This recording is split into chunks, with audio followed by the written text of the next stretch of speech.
오늘 본 말씀을 통해서 그리스도의 고난과 성전 재건, 그리스도의 고난과 성전 재건이라는 제목으로 하나님의 말씀을 증거하겠습니다. 사람이 수고의 땀을 흘리는 이유는 이 풍성한 결실을 얻기 위함입니다.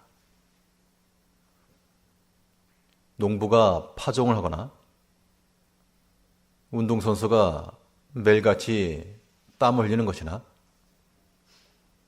학생들이 밤늦게까지 시간 들여 공부하는 것이나 이 모든 수고와 공력에는 그 목적으로 하는 것이 있기 마련입니다.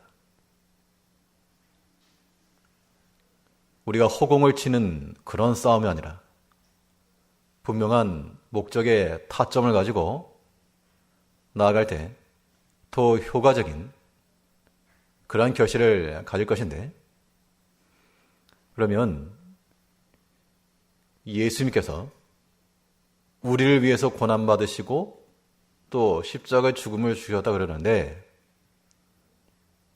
그 고생의 목적이 무엇이었을까? 이것을 우리가 생각하지 아니할 수가 없습니다. 도대체 무슨 유익을 보시자고 그 고난을 스스로 자처하셨는가? 부모님들이 자녀들을 위해서나 혹은 가정을 세워나가기 위해서 여러 가지 육체의 노동 혹은 스트레스가 많은 그러한 것이 있지만 그 일을 마다하지 않고 수고하는 이유는 물론 자기 자신을 위해 수고를 하고 또 사랑하는 자녀들이나 또한 식구들을 위해서 수고를 마다하지 않는 겁니다. 예수님께서 그 수고를 왜 하셨는가? 예수님의 땀 흘리심과 피 흘리심은 우리를 구원하셔서 그의 백성 삼으시고 이 땅 가운데 교회를 세우신 것이 있습니다. 이 교회라고 하는 그 의미가 우리가 생각하는 것 이상의 것이라서 이 기독교에 있어서 중요한 주제를 하나 말하라 그러면 당연히 복음이죠. 이 복음만큼이나 중요한 것이 무엇이냐라고 묻는다면 저는 주저함없이 신학적 근거를 토대로 교회라 말할 수 있습니다. 복음은 이 땅에 감추어진 하나님의 비밀이라 했고, 교회는 복음을 통해 드러난 하늘에 감추어진 하나님의 지혜라 그랬습니다. 그럼 예수님의 이 십자가의 죽음과 피 흘림은 이 교회를 위함이다 라고도 말할 것인데, 이제 우리의 이 모든 그리스도의 고난의 초점이 교회로 모여져야 될 것을 말하고 있습니다. 물론 여기서 말하는 교회라고 하는 것이 눈에 보이는 건물적 교회가 아니요,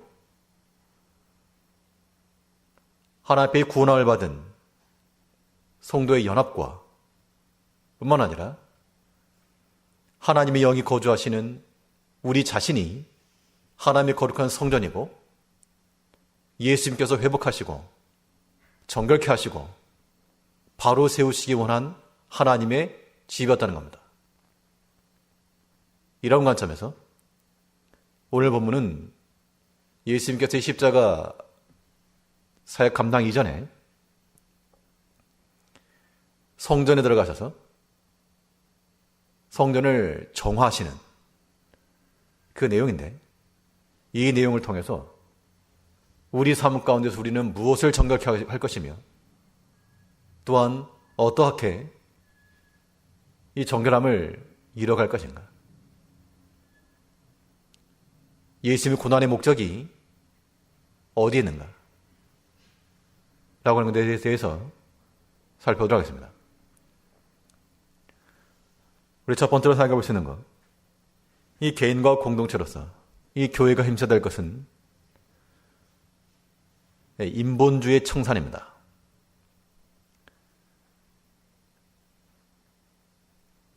예수님께서 이 십자가 사역 감당하시기 전 이 요한복음에서는 이 가나 혼인잔치의 기적 이후 그 다음 사건으로 이 성전 정화 작업이 나오고 있습니다.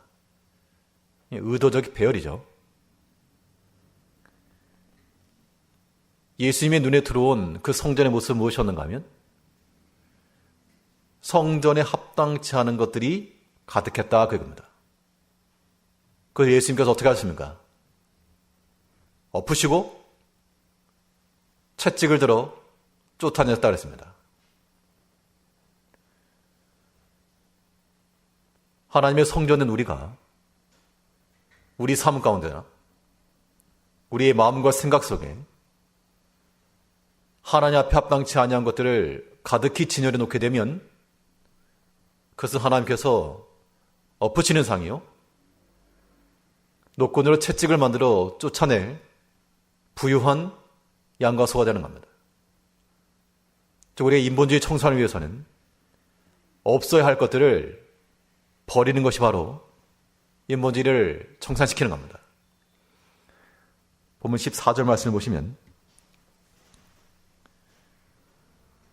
성전 안에서 소와 양과 비둘기 파는 사람들과 돈 바꾸는 사람들이 앉은 것을 보시고, 제사를 드릴 때는 흠이 없는 제물을 드려야 했습니다. 그러다 보니 먼 곳에서부터 오는 백성들은 오다가 양과 소가 다칠 수 있고 흠이 나고, 그럼 제물로 못 드리니까 여기에 편의주의가 더해져서 상인들이 등장했다는 겁니다. 아예 성전에다가 소양 딱 대겨놓고 자유롭게 왔다가 성전 앞에서 소 한 마리, 양 한 마리 올라와가지고 하나님 앞에 제사를 드리는 아주 간편하고도 편리한 그런 시스템을 갖춰놨는데, 그러나 그 장면이 예수님 눈에 합당치 않게 보였다는 겁니다. 그것이 비록 우리에게 편리함을 주고 때로는 경제적 이득을 가져다 주고 또 여러 가지 장점의 모습이 분명히 있었을지라도 예수님께서는 그것을 싫어하시고 거절하신 겁니다. 이 시스템적으로 우리가 어떠한 개선할 것이나 혹은 편의를 볼 것이나, 물론 그런 것들은 얼마든지 융통성할 수 있지만, 그러나 그 근본적 사상이 하나 앞에 합당치 않은 것들을 우리가 용납한다면 하나님께서 기뻐하지 않으시고, 그 결과로 어떻게 되는가? 15절에서요. 노끈으로 채찍을 만드사 양이나 소를 다 성전에 내어 쫓으시고 돈 바꾸는 사람들의 돈을 쏟으시며 상을 엎으시고, 온화하신 예수님께서 이 파격적 행동 행하신 것은 어떤 보여주기식 행동이 아니라 그것이 참으로 합당치 않았기 때문에 그러신 겁니다. 우리가 하나님의 성전이요, 하나님의 거룩한 집인데 도대체 우리 마음속에는 무엇이 가득 진열되어 있는가? 우리 마음 깊숙한 곳에 무엇이 그렇게 자리 잡고 있는가? 우리 많은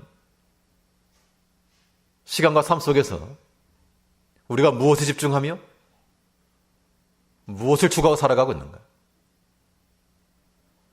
다 열어보니까 거기에는 하나님이 기뻐하시는 거는 조금도 없고 세상의 것이 가득하고 거짓이 쌓여 있고 속이는 것이 있고 다투는 것이 끼어 있고 게으름이 덕지덕지 붙어 있고, 이런 것이 다 주님의 눈에는 성전 안에서 불법을 행해지고 있던 그러한 상인의 동전이요, 예수님께서 채찍을 내어 쫓으신 소와 양이었다는 겁니다. 이걸 버려야 됩니다. 이걸 청산하지 않으면 예수님께서 그 십자가의 땀을 흘려서, 피를 흘려서 그 수고하신 목적을 우리가 스스로 해야 하는 것이 되고 마는 겁니다. 우리 마음 가운데 있는 사람의 생각들, 세상이 주는 것들, 특히 이 한 주간 동안은 우리 고난 주간을 지켜나가면서 여러 가지 것들, 육체를 제한하기도 하고요. 평소에 즐거워하던 것들도 좀 멈출 수도 있고, 그런 과정들을 통해서 무엇을 하자는 겁니까? 일시적인 거 말고요. 일시적인 거 말고 근본 기간이 하나의 대청소 기간이 되어서 깨끗하게 버리는 그런 시간을 줘야 됩니다. 남겨놓지 말고. 예수님께서 성전에 들어가서 돈 바꾸는 자들, 여기저기 울고 있던 소와 양들 다 내쫓으셨습니다. 우리가 만약 그의 사랑하시는 주의 성전이라면, 우리가 만일 스스로 버리지 아니할 때 하나님께서 또한 우리의 그 상을 엎으실 것이고, 인생의 막대기와 채찍을 들어 우리에게서 있는 것들을 쫓아내셔서 그의 거룩한 백성임을 인쳐주실 겁니다. 우리 인본주의적인 것을 청산하기 위해서 없어야 될 것, 버려야 될 것, 이것이 우리 삶 가운데 남아있지 않도록 버려나가기를 힘써야 되겠습니다. 그러면 버리면 단가. 근데 버렸으면 뭐해야 되겠습니까? 버렸으면 마땅히 있어야 될 것을 채워내야 되겠죠. 인본주의 청산이라고 하는 것은 없어야 될 것을 버리는 것만 아니요, 마땅히 있어야 될 것을 제자리에 갖다 놓는 겁니다. 이 성전 정화 사건을 통해서 오늘 본문에서는 그러한 표현이 나오고 있지 않지만, 이 16절을 보시면요, 비둘기 파는 사람들에게 이르시되 이것을 여기서 가져가라. 내 아버지의 집으로 장사하는 집을 만들지 말라 하시니, 하나님의 집을 장사하는 집으로 만들었다 그랬습니다. 그런데 이 다른 성경을 보게 되면 내 아버지 집은 뭐 하는 곳이라 했습니까? 만인의 기도하는 집이라. 하나님의 전은 하나님의 백성들이 모여서, 그의 사랑하는 자녀들이 모여서 그 입을 열어 하나님을 찬양하며 우리 아버지께 우리 필요를 구하고 하나님이 베풀어 주신 은혜를 감사하며 하나님 앞에 간구하는 이런 기도가 채워져야 되는데 텅텅 비었다는 겁니다. 이것이 과연 합당한가? 합당치 않은 겁니다. 우리 신앙생활이라고 하는 것은 부정적인 것들을 버렸다고 해서 다가 아닌 겁니다. 하나님께서 아담을 창조하실 때 죄인으로 창조하지 않았습니다. 그러나 그 마음속에 죄가 들어왔고, 예수님께서는 그 인류의 죄를 그냥 없애주신 것만 아니고 우리 안에 그리스도의 의를 심어놨기 때문에 우리가 온전한 구원을 얻은 겁니다. 이러한 신앙 원리를 깨닫게 되면 우리 어떤 윤리적으로나 도덕적으로나 버려야 될 것을 버렸다, 그게 다가 아니라는 겁니다. 주님이 말씀하시는 바, 우리가 더 중히 여길 바, 하나님을 향한 사랑과 경외함과 내 집은 만인의 기도하는 집이라 하였는데 어찌하여 텅 비어있는 폐가를 만드는가? 왜 흉가에서 살고 있는가? 예수님께서 그것을 지금 오늘날 우리들에게 교훈하시는 겁니다.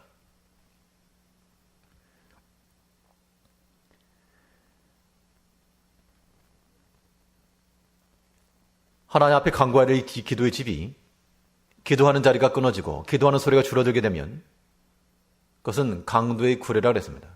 강도들, 도둑들, 내가 뭘 훔쳤다고, 내가 뭘 협박을 해서 뺏었다고 강도이며 도적인가? 하나님의 것을 빼앗아갔다 그 얘기입니다. 하나님의 것을 돌아가 놓고서 입을 닫고 모른 척하느냐? 그러면서도 깨끗한 척하느냐? 그러한 잘못된 것과 위선들이 우리 가운데 있을 때 그것이 예수님께서 척결하시고자 하셨던 그러한 대상이라는 겁니다. 예수님께서 그 십자가의 피를 통해 하나님의 거룩한 교회를 세워나가시고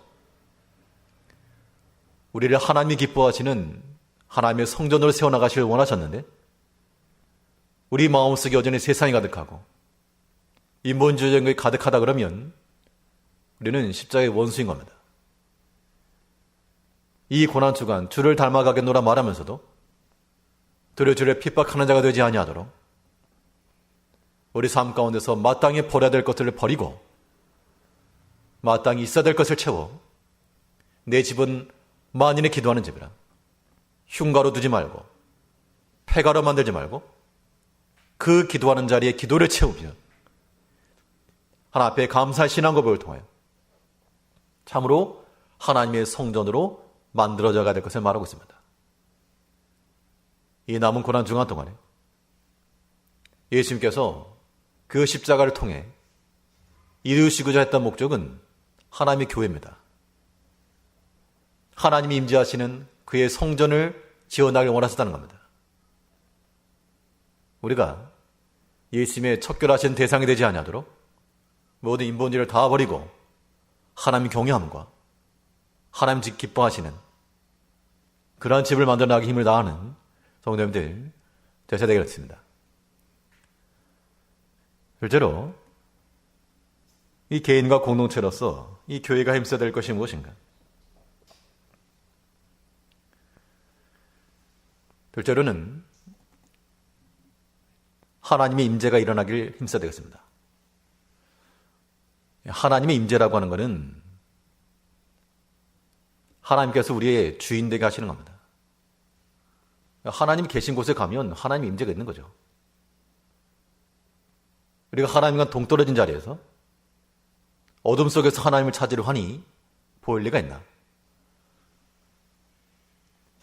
하나님께서 우리를 은혜의 자리에서 만나주셨는데 그 은혜의 자리는 외면하고 세상 한복판 가운데서 눈에 보이는 것과 육신의 정욕과 안목의 정욕 가운데서 하나님을 찾으려 하니 보이고 들리겠는가? 우리는 하나님의 거하시는 집이요 하나님의 영이 임하시는 하나님의 성전이라 그랬습니다. 주인작이 누구? 하나님. 우리의 주인이 하나님이시면 바른 교회를 세워나가고 있는 것이고 그렇지 못하고 내가 주인이 되고 물질이 주인이 되고 이 땅에 있는 것이 나를 움직이는 강력한 동인이 있나 그러면 그것은 하나님 인재가 없는 겁니다. 예수님께서 십자가의 고난을 통해 우리에게 이루시고자 하신 것이 바로 하나님이 거하시는 집이요 하나님의 임재가 일어나는 하나님의 성전을 원하셨다는 겁니다. 본문 16절 보시면요. 비둘기 파는 사람들에게 이르시되 이것을 여기서 가져가라. 내 아버지의 집으로 장사하는 집을 만들지 말라 하시니 이 성전이 곧 내 아버지 집이라.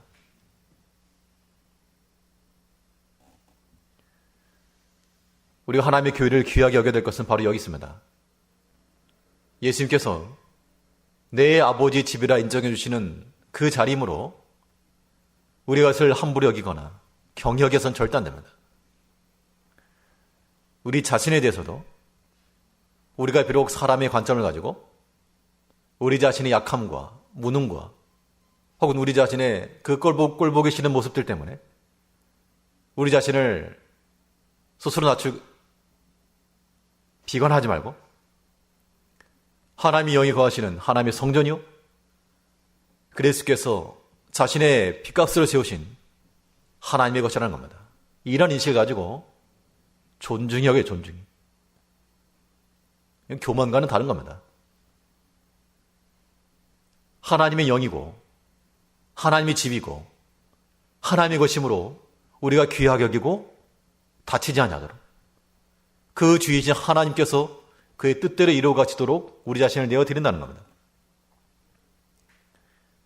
그러면 전체 교회적으로는 당연히 교회적으로는 당연히 교회의 주인이 하나님이시요. 그러면 질문 하나 드리면 우리 또한 하나님의 성전이라 했는데 나의 주인은 누구이신가? 이 작은 답변이 우리의 신앙 고백이 되는 겁니다. 내 인생의 주인이 누구신가? 그런 질문 안 하죠, 사실들은. 안 하고 하루하루 사는 게 바쁘니까. 예수님께서 우리에게 그런 질문과 그런 답변을 이끌어내기 위해서 십자가의 고난과 아픔을 당하셨다 그러면 우리는 그 질문을 상기시켜야 됩니다. 우리 앞으로 지난날 살아온 인생보다 이제 앞으로 남은 인생이 얼마 남지 알 수 없으나 우리 마지막 달려갈 그 길에서 여전히 세상적인 것과 여전히 물질적인 것과 여전히 명예적인 것과 이거 추구하다가 하나님의 것을 언제 채우시려고 합니까? 내 아버지 집이라 했는데 하나님의 것이라 했는데 하나님은 없고 자신의 것만 세워나간다 그러면 이것은 그리스도의 십자가에 역행하는 길입니다. 그런 모습 가지고 살아서 안 된다는 얘기입니다. 예수님께서 성전을 가리켜 말씀하시기를 누구의 집? 내 아버지의 집. 그러면 그 집에는 누가 있어야 되는 겁니까? 우리 아버지께서 하나님께서 주인이시오. 그의 뜻대로 모든 것이 이루어져가는 그런 삶을 살아간다는 겁니다. 하나님이 임재하심이 있다는 것, 하나님 품 안에 우리 주소지를 삼아놓고 언제든지 돌아갈, 우리가 돌아갈 집은 하나님께 돌아가는 겁니다. 하나님이 계신 곳에 가야지만이 하나님의 임재가 일어나죠. 또한 하나님께서 우리 안에 거하시는데 이거를 우리의 임의적으로 우리가 문을 열었다 닫았다 해가지고 하나님 들어왔다 나갔다 있다 없다 마치 골방 뒤에 예전에 그랬다죠. 골방 뒤에 나이 많으신 부모 넣어놓고 마치 없는 것처럼 하나님을 우리 가둬놓고 못 나오게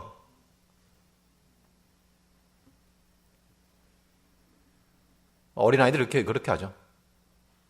부모가 먹지 말라는 거 있으면 몰래 문 잠가놓고 먹고 못 들어오게 못 보게 그런다고 해서 모르는 거 다 아닌데 우리가 마치 그런 어린아이들과 같이 행한다는 겁니다. 우리가 하나님의 집이면 하나님은 항상 거하시는 그러한 주인이 되게 하셔야 됩니다. 하나님을 손님으로 모시지 말고. 고린도전서에서 너희가 하나님의 성전인 것과 하나님의 성령이 너희 가운데 거하시는 것을 알지 못하느냐. 그런데 우리 자신을 돌이켜보면 하나님의 영이 없는 것 같은 그런 삶을 살아가기 때문에 우리가 하나님 앞에서 기쁨도 없고 즐거움도 없고 능력도 없다는 겁니다.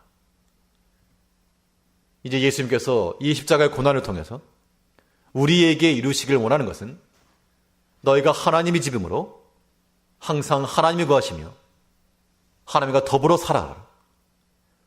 한순간도 잃어버리지 말고 언제나 주 앞에서 딱 달라붙어서 그만 바라보고 살라. 이것이 곧 예수님께서 십자가에 신 목적이었다는 겁니다. 그 수고의 목적을 우리가 알지 못하면 우리가 무엇을 가지고 그리스도의 고난에 동참하겠다 말하겠는가? 우리가 하나님의 집이요 하나님의 성전이 되길 원하셔서 십자가를 지었는데 우리의 그 주님의 요구와 그 부르심에 응하지 않는다 그러면 우리는 십자가에 외면된 사람들입니다. 이 한 주간 동안에 우리 그리스도의 고난에 동참키로 작정하였으므로 하나님 우리 안에 거하시되 우리의 중심이시요 주인이시요 항상 내 원하는 때만 아니요 항상 우리 가운데 거하셔서 우리의 모든 것을 보시고 살피시고 인도하시고 지도해 가시기를 우리가 인정해 드려야 됩니다. 이런 하나님 임재가 우리 가운데 일어날 때 그리스도의 고난을 잘 따라가는 주의 백성이 되는 겁니다. 세 번째로 우리 개인과 공동체로서의 교회가 임서될 것이 무엇인가? 예수께서 그의 고난을 통해서 우리에게 이루시고자 했던 것이 무엇인가? 셋째로 생각할 수 있는 것은 사모하는 열심을 가져라는 거야. 사모하는 열심. 이 열심이라고 하는 것이 사람이 마음에서 나오는 그 열심이 아니고 하나님을 사랑으로 하는 하나님 사랑의 근거에서 나오는 열심이 될 것을 말하고 있습니다. 우리 신앙생활이라고 하는 것의 근본 동력이 어디에 있어야 되는가? 직분에 있다? 위선하기 쉽습니다. 우리 신앙의 모든 근본은 하나님 사랑이 있어야 됩니다. 그런데 우리가 하나님을 사랑한다 할 때 어떻게 하는 것이 하나님을 사랑하는 것일까? 그런데 하나님께서는 요구하시기를 특별히 다른 거 하려고 하지 말아라. 이거는 부모 자식과는 관계가 똑같은 겁니다. 부모가 사랑하는 자녀에게 네가 나를 사랑하는 표현을 해라. 가서 돈을 벌어가지고 매달 얼마씩 가져오너라. 장성하지도 못한 어린아이에게 그것을 요구하는 부모가 어떻겠습니까? 부모의 요구는 부모의 사랑을 알아주는 겁니다. 부모가 주는 것을 감사히 받고 맛있게 먹으며 그 말씀을 즐거워하고 함께 기뻐하는 것. 이것이 그 자녀들이 할 수 있는 최고의 사랑입니다. 우리가 하나님을 사랑하도 마찬가지입니다. 내가 뭘 특별히 해서 하나님 사랑이 아니고 하나님이 우리를 사랑하심을 알고 깨닫는 것. 그것이 하나님을 사랑하는 가장 좋은 방법입니다. 성경이 증거하고 있는 것. 요한일서 4장 10절에서 사랑은 이것이니 우리가 하나님을 사랑한 것이 아니요 하나님이 우리를 사랑하사. 물론 우리가 표현적으로 하나님 사랑하는 것 표현은 필요하죠. 그런데 우리가 하나님의 사랑 가운데 들어가지 못하면 그 표현이라고 하는 것도 외면적인 것이 되고 말 수밖에 없습니다. 우리가 할 수 있는 하나님의 최고의 사랑은 그의 사랑하심을 아는 데 있다는 겁니다. 이 부모의 사랑을 많이 받고 자란 아이들은 참 건강합니다. 정서적으로. 구김이 없고 또 밝고. 그런데 그렇지 못하면 그 결핍이 있기 때문에 그런 사랑받지 못한 것 때문에 거기에 어떤 다툼이나 자기방어나 고집이나 이런 게 나오기 쉽죠. 우리가 하나님의 사랑을 충분히 깨달은 백성들이라면 우리가 비록 어려움 가운데 처했을지라도 하나님 믿고 신뢰하기 때문에 우리 마음의 평안이 깨어지지 않을 것이고 위급한 순간에 하나님께 힘을 구할 것이며 담대함을 가지고 나갈 수 있다는 겁니다.